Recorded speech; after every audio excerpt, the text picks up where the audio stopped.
Ini ndauyawo nenyaya yangu iri kuitika mukati meimba yangu.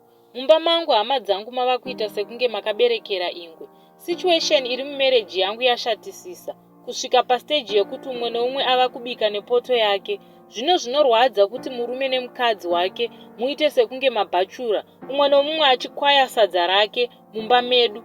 Mumba medu daily munobikwa zvisevo zviviri. Dzimwe nguva afunga anongotenga chingwa chake nedrink otomwa orara.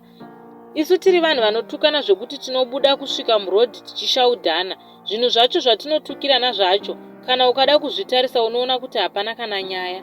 Tinokwanisa kutomhanyisana usiku hwose nekuda kwekuti ko iwewe wazobatirei poto yangu. Kana umwe akangoreswa kupindura, chimurenga chototanga. Hondo yacho painozopera, munobva matangidza imwe hondo zvekare. Tiri vanhu vekuti tinotukirana hama zvose nevabereki.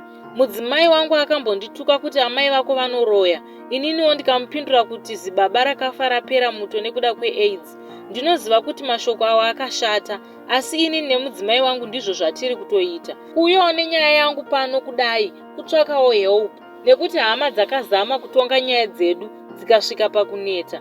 Kune vamwe mufundisi vakatanga vachimbotipa marriage counseling, asi vakasvika pakutibloka paWhatsApp nekuda kwekuti daily vaizama kutigadzirisa. Saka chikumbirowo changu ndechekuti tiri kutsvakawo rubatsiro kuti musha wedu toita sei kuti usaparara, nekuti kunyangwe ini nemudzimai wangu tikati ngatigarei pasi tigadzirise musha, asi tinotoziva kuti tinotopedzisira umwe kana akutodzemura mumwe nembama, tototanga futi musindo. Pose patinotsvaka imba yekugara tinobvapo tichidzingwa sembwa nekuda kwenoise. Please hama dzangu, ndiri kutsvakawo help.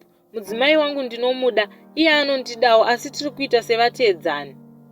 Vana vedu tine 2 vasikana, and ndinorwadziwa kuti vachadzidzei pamararamiro ari kuita vabereki vavo. Tichange tichiteerawo makomenti ndichitsvagawo rubatsiro kwamuri hama dzangu.